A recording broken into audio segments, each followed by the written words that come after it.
is 5 on your side at 5. Focused on you. It has been a warm and rainy day around the St. Louis area. Our Weather First team is keeping an eye on some lingering showers this evening. Thanks so much for joining us. I'm Kelly Jackson. And I'm Brent Solomon, and Allred has the day off. We'll get a short break from the rain, but the warm temperatures last through the holiday weekend. Let's check in with meteorologist Jim Castillo, who's standing by now for us. Hey, Jim. Yeah, hey, good to see you both on this Friday. It's been kind of muggy out there, hasn't it? And a little bit rainy from time to time. So at the moment in St. Louis, you get that haze in the sky. You can't even see the arch, by the way. And definitely low clouds continue with rain from time to time, most of it light, but we have had some bouts of moderate rainfall. 53 right now, down from a high of about 54, and that humidity is up there around 90%. So as you're headed out to friends and relatives and hanging out at holiday parties, Alton, Illinois has had about the rain total so far, 0.2 of an inch of rain almost there, and also St. Charles, Wentzville, and Edwardsville. Then you get to Belleville, about 1/2 inch of rain. So it has been a little heavier to the south. Even Waterloo, I just checked, coming in with 8,500, so almost an inch of rain there. System number 1 moves east, showers in tonight, and most of Saturday's dry, but then system number 2 arrives by late Sunday. Much more on that, the timing, and the amounts possible coming up. All right, Jim, we'll see you then. Remember, you can get your Weather First forecast right to your phone. Text the word weather to 314-425-5355. St. Louis police now confirm a report we first broke last night. Police leaders held a private viewing showing parts of a body camera video to some aldermen and the mayor's office. Now, that video shows the moments after a police cruiser hit a South City bar. The owners of the bar later arrested, accused of assault. 5 on Your Side's political editor Mark Maxwell joins us now. And Mark, police say there's a state law that won't allow them to release that body cam video. Brent, Missouri law does prohibit the release of video recordings until a court orders them released to the public or until the investigation becomes inactive. How does an investigation become inactive? One way is spelled out there right in the law. It's for the police to just decide not to pursue that case any longer.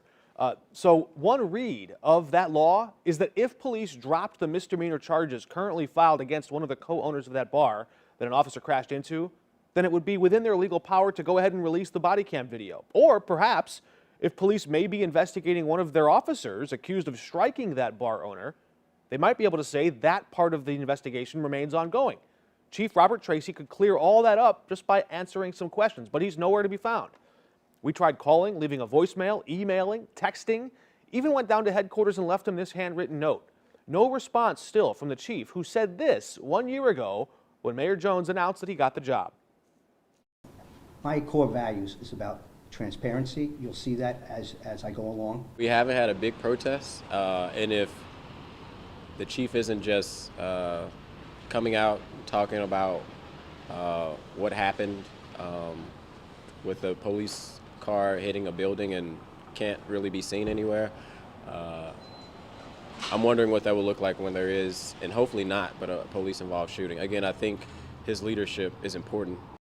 That's Alderman Rasheen Aldridge, who saw several camera angles, including police body camera video. He says it was one officer in particular who put handcuffs first on the bar owner for refusing to show ID.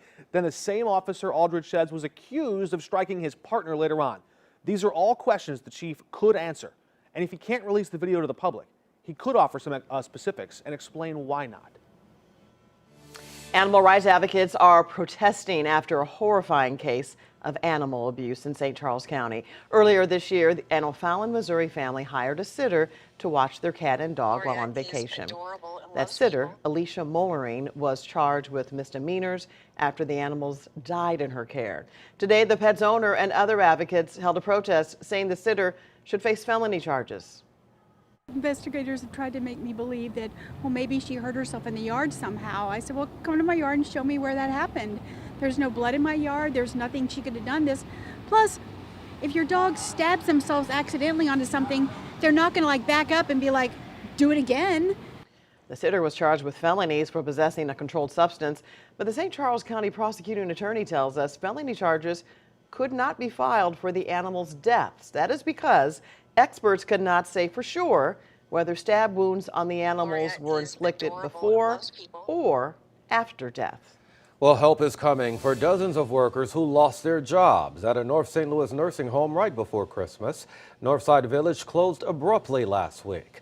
5 on your side's Travis Cummings reports how one agency stepped up today to help.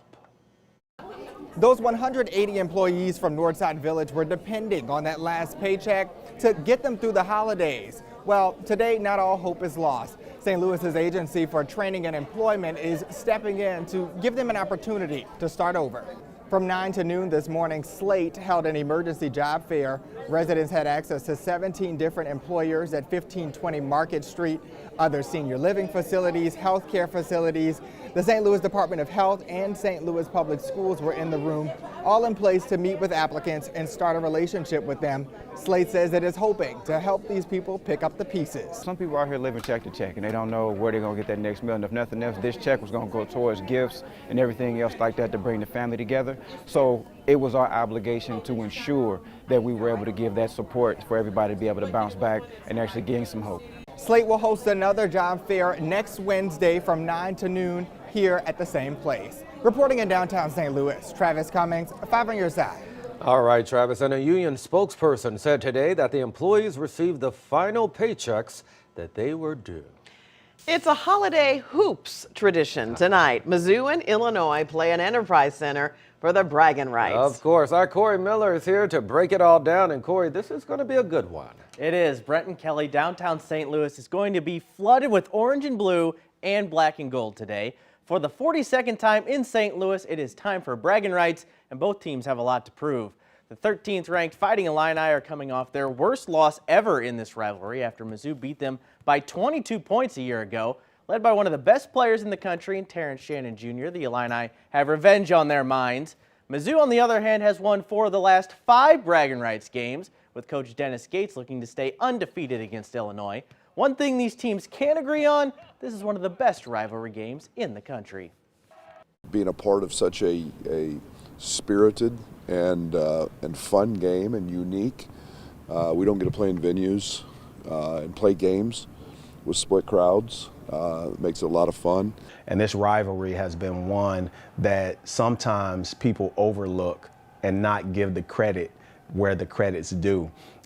Is beyond what a Duke and North Carolina is, and is beyond what the other rivals in college basketball has been.